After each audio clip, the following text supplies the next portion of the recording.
एक शिकारी रोज एक जंगल में जाता था और शिकार करके जो भी पशु पक्षी मिलता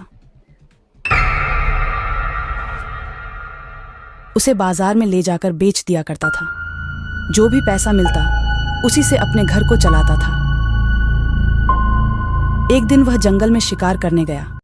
वाह, कितना सुंदर पक्षी है, इसका शिकार करता हूं।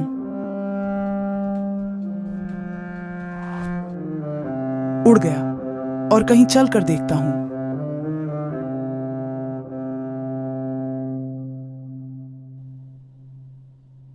पास में ही एक पेड़ पर एक पक्षी बैठी थी।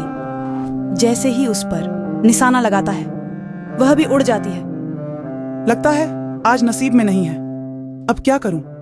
आज भूखा ही रहना पड़ेगा। तभी रास्ते में जाते हुए उसे एक सांप दिखाई दिया।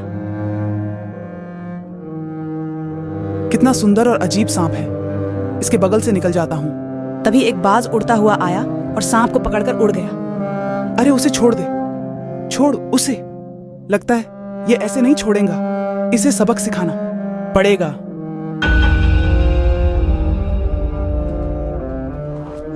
चलो अब सही निशाने पर लगा। अरे ये तो मेरे तरफ आ रहा है, अब क्या होगा? माफ कर दो मुझे माफ कर दो। आपने मेरी जान बचाई है। चलते चलते थक गया था, सोचा आराम कर लूं। मैं तुम्हें बहुत सारा सोना चांदी देता हूँ, चलो मेरे साथ दरबार में। मैं नागों के राजा नागराज का बेटी हूँ। मुझे नहीं चाहिए सोना चांदी, मैं शिकार करके ही खुश हूँ। ठीक है, तुम चलो मेरे साथ। मेरे पिता के पास जादुई पत्थर है जिससे सभी पशु पक्षी की भाषा जान सकते हो। सांप शिकारी को अपने साथ नागलोक लेकर गया। तुमने मेरी इकलौती बेटी का जान बचाया है। जो भी कुछ मांगना चाहते हो मांग सकते हो। महाराज, मुझे अपना जादुई पत्थर दे दीजिए। लो ये जादुई पत्थर, इससे सभी पशु पक्षी की भाषा जान सकते हो। लेकिन एक चीज याद रहे, इसका राज किसी को नहीं बताओगे, नहीं तो पत्थर के बन जाओगे। जैसी आपकी आज्ञा महाराज। और शिकारी पत्थर लेकर चल देता है। एक दिन शिकारी पत्थर को लेकर शिकार करने जंगल में जाता है। तभी दो हिरण आ रही थीं आपस में बातें करते हुए। देखता हूं क्या बातें कर रही हैं। आज हम लोगों ने बहुत सारा भोजन कर लिया है। आज चलकर अपने गुप्त जगह पर आराम करेंगे। ठीक कह रही हो, वहाँ कोई शिकारी नहीं आएगा। उनके पीछे पीछे शिकारी लग जाता है। चलो देखता हूं इनका गुप्त स्थान कहां पर है। हिरण अपने गुप्त जगह पर पहुंच जाती है और आपस में बातें कर रही थी।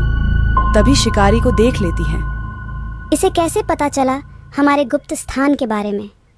शिकारी उन दोनों हिरण का शिकार कर लेता है और बाजार में बेच आता है। ऐसे ही करते करते वह जादुई पत्थर के वजह से बहुत धनवान बन जाता है।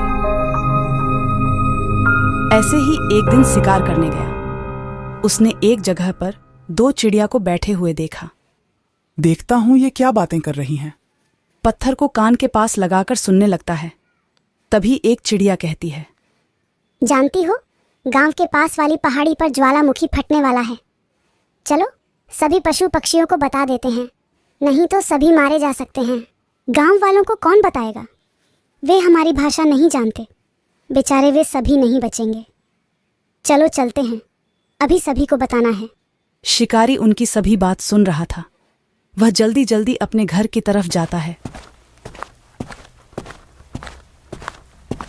और सभी गांव वालों को एक जगह पर बुलाया। जो मैं कहने जा रहा हूं, मेरी बातों पर कोई विश्वास नहीं करेगा, लेकिन यही सच्चाई है कि आज गांव के पास वाले पहाड़ी पर ज्वालामुखी फटने वाला है। इससे पूरे गांव का नुकसान हो सकता है।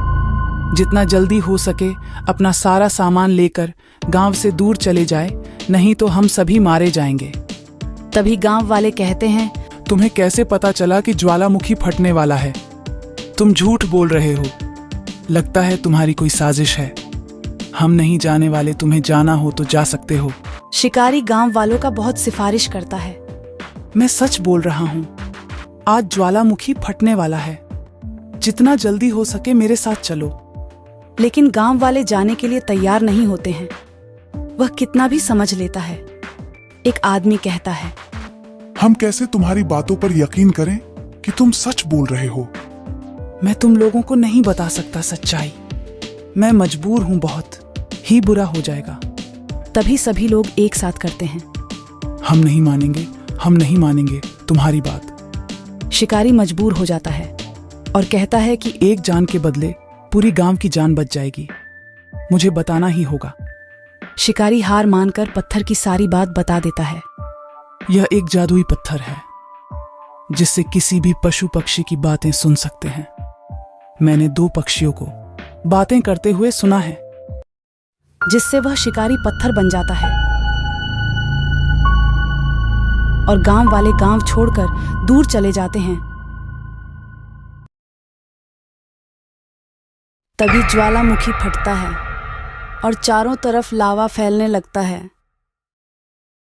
कुछ दिन बाद जब ज्वालामुखी शांत हो जाता है, गांव वाले वापस आते हैं। शिकारी को देख करके कहते हैं, हमने शिकारी पर विश्वास नहीं किया। बेचारा अपना जान दे करके हम सभी गांव लोगों का जान बचाया। शिकारी बहुत ही धन्य है। शिकारी की जय, शिकारी की जय, शिकारी की जय।